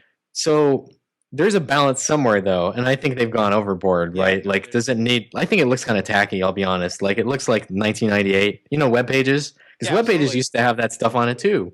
Like, it Making needs to look back like GeoCities felt. nightmares for me, Brian. Right. Like, break out the like texture that we're gonna repeat. Like, set your background image to tiled. That's kind of what it is, Yeah, no, right? So absolutely. eventually we're gonna grow up and like move on from that. And it has that heritage. Does it make sense for him to go over everything and like remove that, or has that become the brand? I don't know. I think they're probably having that very same discussion, or hopefully they've had it. And I think Because otherwise that's really bad. I think iOS 7 and 8 are going to blur because I think iOS 7 is going to be a factor of they've been working on it for 16 odd months already, and Right. he just the shakeup at Apple happened relatively late in the development cycle because they don't finish the stuff Right. the day they ship it, and they certainly don't plan it Right. the day Nobody they ship understands that. it. If you try to make that case, it's always like, oh, they should have fixed it like like this thing I heard about a week ago. Yeah, And you're like, that's not how product development cycles work. there's a roadmap, and Yeah, and you don't want it to work that way either. Like, I don't want stuff that they just made like in my shipping phone. Like, that's how we get things that don't work. absolutely. Like, that's how we get everything is broken. So my question So to I'm you is that curious, you really like this. Oh, I want to hear your question. I'm sorry. No, not at all. My question to you is: a lot of the things that people say they want are sort of like Apple's not innovating. I want them to get widgets, which to me is like a really old idea. Right. I want to see the next leap in interface, and I mentioned this before, but I want your take on it. So I like the idea of push of active notifications. I don't want to go hunting for data. I don't want to have to go to the home screen, find a widget, do this. I want data to come to me whenever I am, wherever I am, and I'm hoping that's what Apple's doing with Backboard and headless apps. That will eventually get to a point where. Like Byte SMS on Jailbreak, where I can just answer a text or an email in the app. I can reset an alarm in the app. A little bit like what Google Now is doing, Right. where the UI is not app by app anymore or screen by screen, but we start to get these dynamic interfaces coming our way. Right. That's the right way to go. Obviously, like you're saying, they decoupled the platform on purpose. Like, they wouldn't invest all that engineering time there unless they were going to go there. And what's interesting for me is that if you look at what the applications originally were, they were widgets. Yes. So they viewed the applications that are now applications as being widgets before. Like in the remember, dashboard sense. Exactly. Yeah. They were dashboard widgets, but they were on your phone. Yeah. And like, you could do the phone things, but they were just widgets. Yeah. So from their perspective, they already have widgets. Like, are they the Android widgets? No. But are they widgets? Yes. Also, in Notification Center and Siri, It's it's just chock full of hilarious. widgets. Right. We just basically we re-widgeted the OS, Yeah, right? And I've always wanted that to be opened up, like notification shade, yeah. or whatever we call it in iOS. I always Notification forget. center. Yeah, Yeah, that needs to be opened up, in terms of like I want to be able to do things from it. And a lot of that we copied from the jailbroken community, yep, like the tweet button, like you're saying, all that stuff. So for me, the bigger thing is I want to decouple a device from all of my data. yep, Like currently, the way iMessage works, they abstract it to some extent, but really it's like multiple devices getting multiple yep. notifications. I want my notifications to come into some central point and then go everywhere else, so that if I have an iPad, a MacBook, and an iPhone, then I can go handle like my SMS, Mhm. my real SMS, not just iMessage, from the other platforms, and everything else. Like I don't, because they're selling people on multiple devices, but nobody's really nailed down, like you're saying, the multiple device use case, Yes. where I have all these things, and like for me it's a nightmare. I'm managing like everything all at once. And the big problem for me is the user location problem, Yeah. or like which device you're currently active on. And they've sort of fixed that with iMessage by just adding in a timer. Yep. Like, you've noticed this as Yep. well? Absolutely. They'll badge the thing and then not deliver. I mean, the message will be delivered, but it doesn't badge Mhm. right away, And if you and that's open it in one, the intentional. badge will disappear on the Yes. Yeah.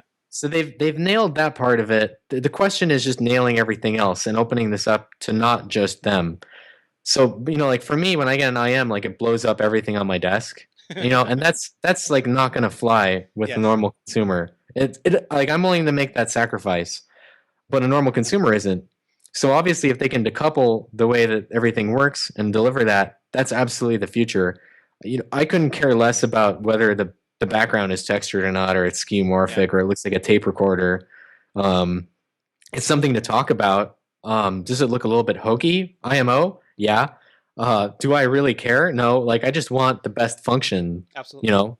And I think, like you said, they obviously decoupled it for a reason. I mean, now you see the two processes, and then they broke the keyboard or whatever in the Yep. process. But now it's fixed. So yeah, I mean, like that's one thing. I feel like we need more, though. You know, I I wonder don't if know that what it answers is. all these probably because people complain there's no intents or contracts. But when you start Right, getting to the abstract, if you start abstracting data out, then the data can. It's like for me, I still hate the fact that iCloud is bound to an app. But if you start right, decoupling all this stuff, then that data can be independent. It almost becomes not like synergy exactly, but where you have all these feeds coming in and they're not right, mixed, but they're put into a unified view.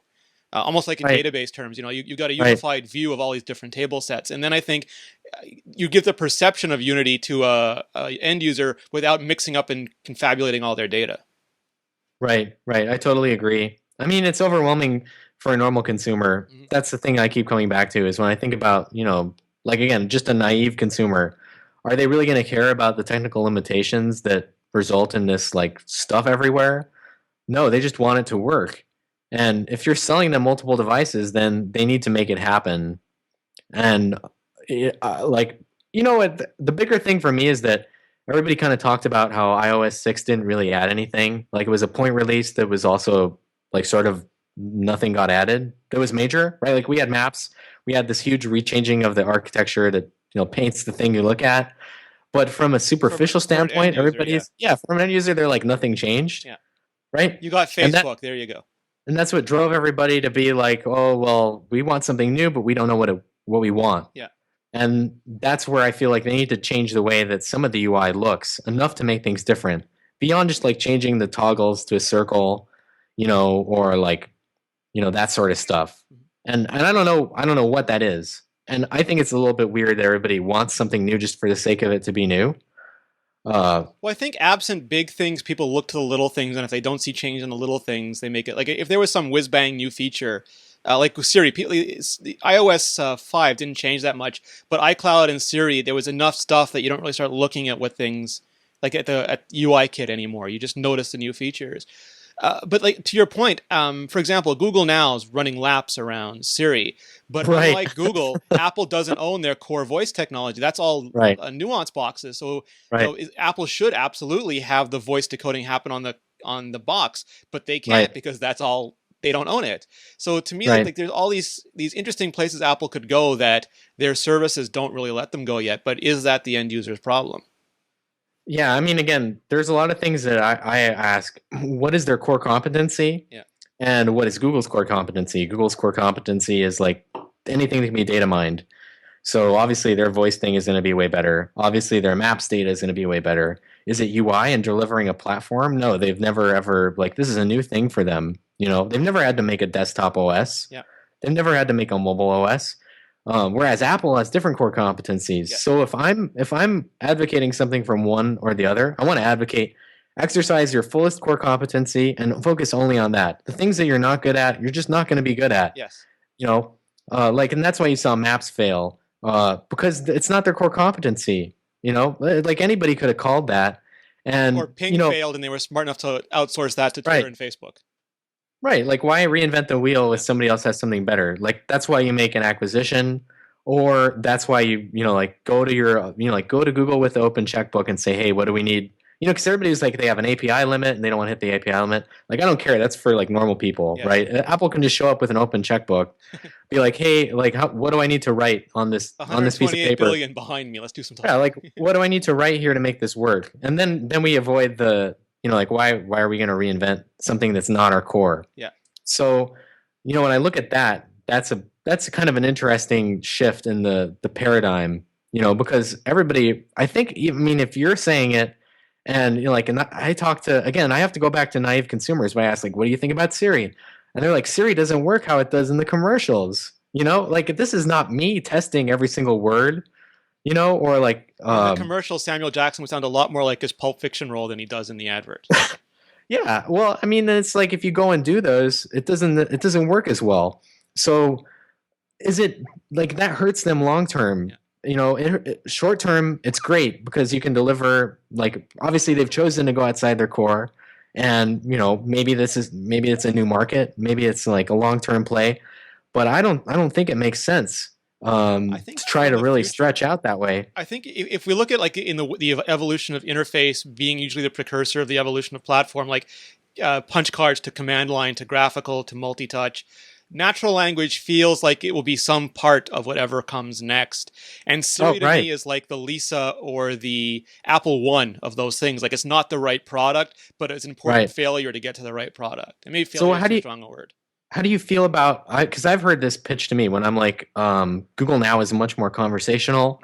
Mhm. The female voice is much better, and the voice recognition is much better. I always feel like people then turn that around, or I've had it turned around on me several times. Do you think that Apple made that intentional to not make it uncanny valley, to draw a line between where the computer starts and the natural like natural voice engine ends?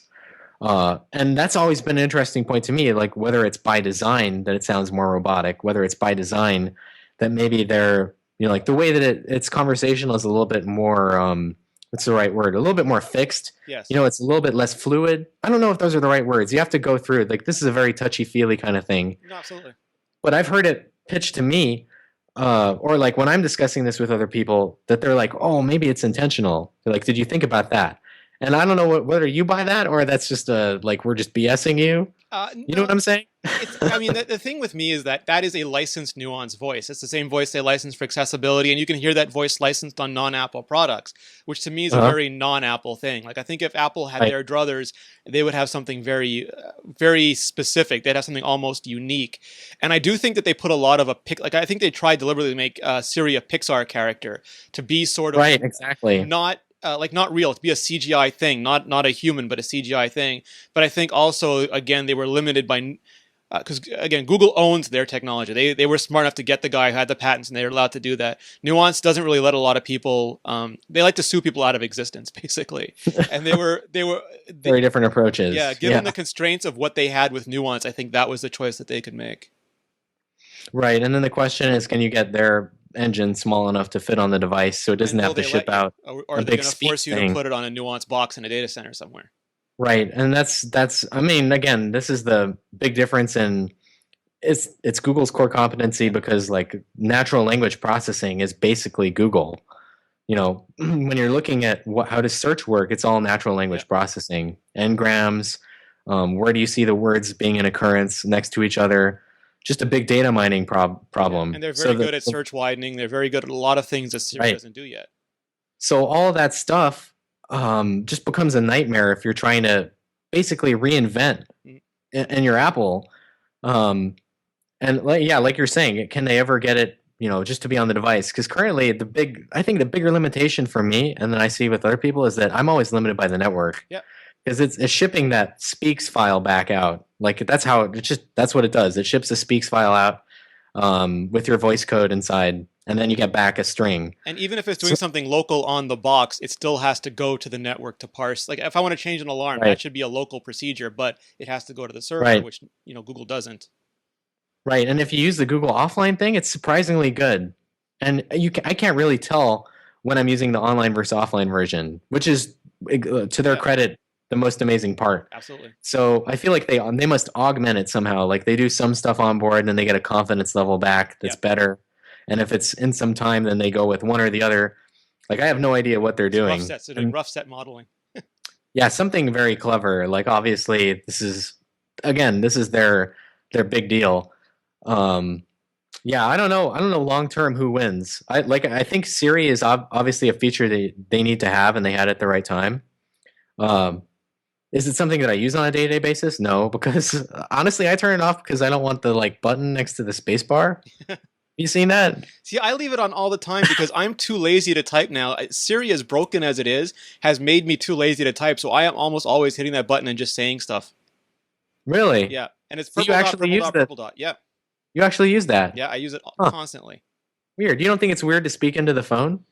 It depends. Like my big wish, and I've asked people at Apple for this, is to also tie the Siri engine into a Spotlight, so that when it's inopportune to talk, I could just type stuff into their query response engine. But I believe again that's a limitation of their nuance license that they can't do all that stuff, which kind of frustrates me. Interesting. Yeah, again, there are all these details, and they can be fixed with money. Yes. So, like, it's just a question of, like, to me, again, the maps thing. The maps thing to me is a fixable Yeah. problem because, again, it's just a function of who wants to get my money. Like, if I'm an Apple's perspective, it's like I'm going to pay money. Yep. You're going to pay money for a maps team. You're going to pay money to Google to use their maps. Yeah. Ultimately, you're paying money. Like, is an order of magnitude that much of a difference? They might not have been in a position to keep using Google Maps. Like it's a tough Right. thing to unpackage. But Yeah, it's a uh, tough thing to armchair. as much as Google made it sound like, oh, we don't know what's happening, Google knew a lot of what was happening, and I don't think either of them wanted to continue in that relationship. So I don't know if it was if it was even possible for Apple to continue in that relationship.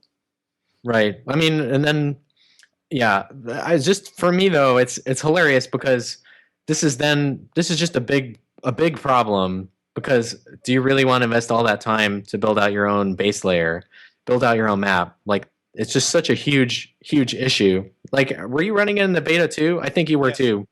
And I remember going through it and just looking at cities and being like, well, it's okay, it's beta. I was Well, lucky that's because okay. C3 Technologies was based in Montreal, so a lot of the stuff that they Oh bought for the man, maps was really well done no here. fair. Yeah. Oh, I was going through it and I was like, "Oh man, this is not okay." Like I was just shocked. Like, and it's now they care about the NDA thing, so you can't really write about it. And because again, it's not finished. Like Yeah. to their credit, it's a beta. But at the same time, I was like, "Man, this really needs to get better." And Like they're looking at providing the one. data. You don't get early access to Google's stuff before they make it public. Right. Right, right. So I mean, it's like it's a problem of your own making. Yeah. But although Google, do you remember at I/O last year they were like, we're going to have an enthusiast platform for Yes. people, and then that never really materialized. Yeah, sort of like the So program that would force people to update their phones. yeah, that also kind of well, again, see, but it's a matter of resources. Yeah. Like I'd rather them fix other I problems agree. I than just think they shouldn't make more. they're very liberal with their usage of open, and they're very liberal with how they Oh, describe right. themselves. So it's Oh, right. Well, nothing is open. no. I mean, Nothing that it's makes anyone money is open. You keep whatever makes you money highly proprietary, and then you open source whatever makes your competitors money because it fragments their marketplace. right. Exactly. Exactly. But back to the maps thing, I remember using that like first beta or whatever when it started coming out, and just going through cities. Like I went through the top for our review. I went through like the top. I think it was 100 most populous cities. Just putting in a search bar, like scrolling around. It took like hours each time, but just to see if anything is changing. Yeah. And I was blown away because nothing was really changing. And the quality of the data was, I mean, like in some areas, you look at the satellite view, it was just like there were clouds occluding the thing. Um, I don't think Apple I don't, understood the problem, and like you can ingest a ton of right, data, but to sanitize, cleanse, and then aggregate and present that in a human usable, like they had phone right, numbers formatted in the same city. There are phone numbers formatted in widely different ways, including ways that don't exist in right, telephony. right, exactly. So this is like a very complicated problem. Yeah, And if you don't have the background and just the data set, and again, this is essentially the skyhook battle all yeah, over again, is that they want to collect their own data because that's $1 billion gold mine yeah. that they're sitting on. Um, so that's the real reason they didn't want to just write somebody a check for it, because it's like an investment. But when you look at like the scope of the problem, it's so big that I'm just like, their core competency is building devices. Like, you're a consumer electronics company.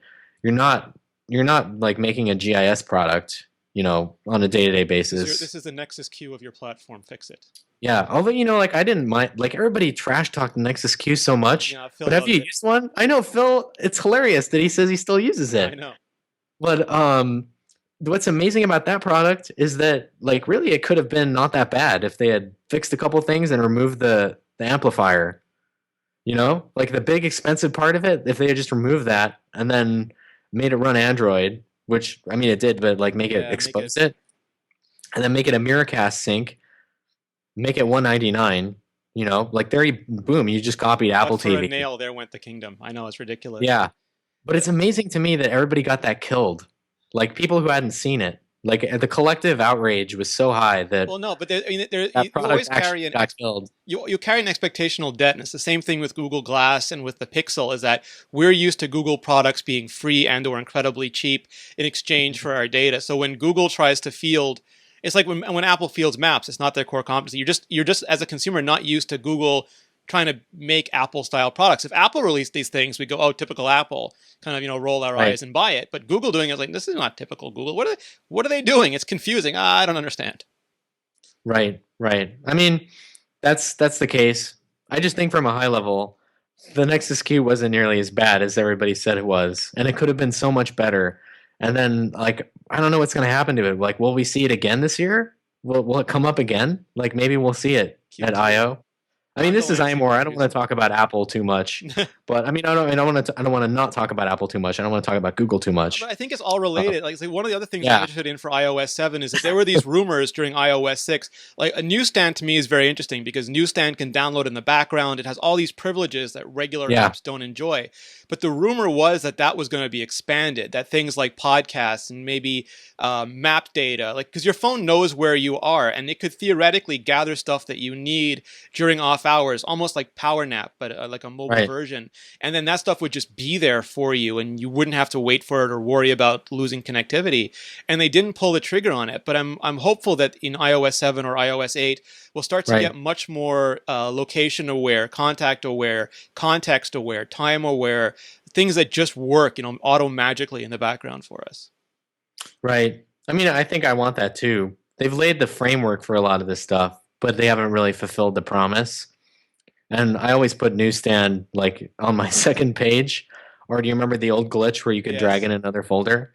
I still try to go back to that restore image, because then it's still in the folder and I don't have to see it. You know that glitch? Yeah.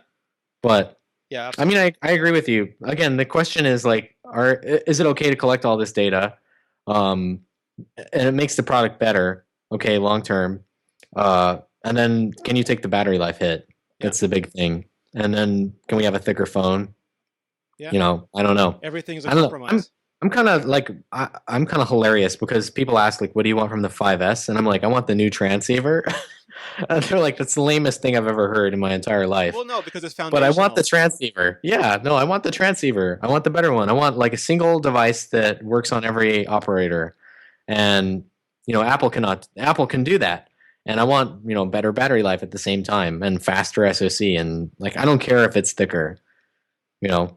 But I mean, they can't, I guess they can march backwards, because they did with the iPad 2 to iPad iPad 3, with yeah. Retina display. So I mean, who knows? I mean, it's anybody's bet. That's why I hate dealing in absolutes. It's Well, like, I think the 5S is probably going to still be the 5 casing, but I wonder if there'll be yeah, some point where Apple goes, Because one of the things, and maybe we'll talk about this next time, is that Apple is subject to counter programming when they have one device launch a year. People can just wait 6 Right. months, put out a hero to phone, and the iPhone looks old compared to it. So if you start splitting up the release schedule, so you have one or two, you have maybe two devices, different times of the year, that stops it. So I could foresee one day when like Phil Schiller takes the stage and he says, "This is the iPhone X or something, or the iPhone 6." This Yeah. is the second type of iPhone, and it's bigger and it's slightly thicker, but you've got 2 days of battery life. Or they wouldn't say that. They iPhone would say, Pro.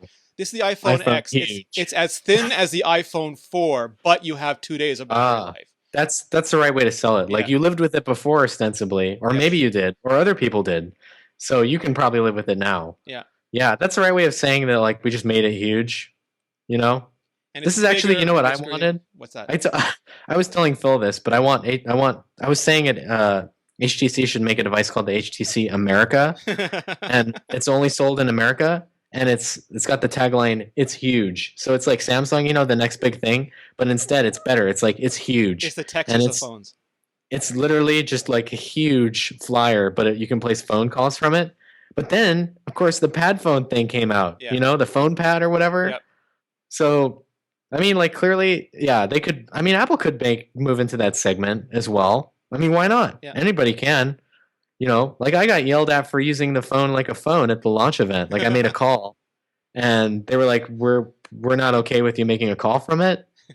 So people don't really make calls from the devices anymore. Yeah. It's all about the consumption of other content. Calls interrupt us, Brian. We're trying to play games or read the web, Right. and the phone call interrupts us. I'm always like, don't call me, just send me a text. Yeah, exactly. Or like just send me an email. I'll respond faster. Yeah, absolutely. Because you got no. Exactly. I could talk to you all night, but I don't want to keep you all night. But I do want to bring you back if you'd be willing to come back at some point. Yeah, why not? Heck yes. All right, awesome. So Brian, I know where to find you, but in case someone has not previously seen your work, where can they find you and it? So I'm a writer for AnandTech, AnandTech, and I'm also on Twitter at Nerd Talker, and I respond on there all the time. But we do reviews. Big one I'm working on now is the HTC one. Nice. Which you can show. So it's identical to an iPhone. I can't believe But it doesn't. See, they put the camera in the center, not off to the side. And it's got HTC right? instead of an Apple. Right, and it's got metal everywhere. Like this is metal too. Yeah. So I mean, that's a big part of the story for these phones this next year is going to actively tune antennas and all the stuff that brings. But we can talk about that another time. Absolutely, that would be fantastic. Brian, thank you so much for joining us. I really appreciate it.